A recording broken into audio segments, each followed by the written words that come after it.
Hi everybody, welcome to my channel. Today I'm going to talk about DJ Hlo. DJ Hlo of the Song of the Year, whose real name is Hlosiwe Mthalane.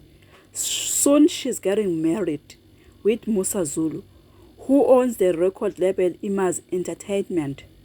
Zulu is married with Tolile. That means Hlosiwe will be the second wife.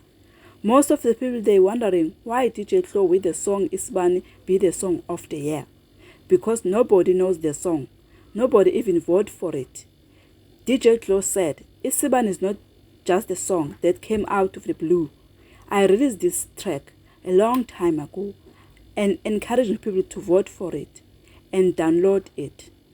According to the marriage, DJ Hlo said she don't know anything about this marriage and she also single. Do you think DJ Hlo wins the Song of the Year because she and Mr. Zulu are item?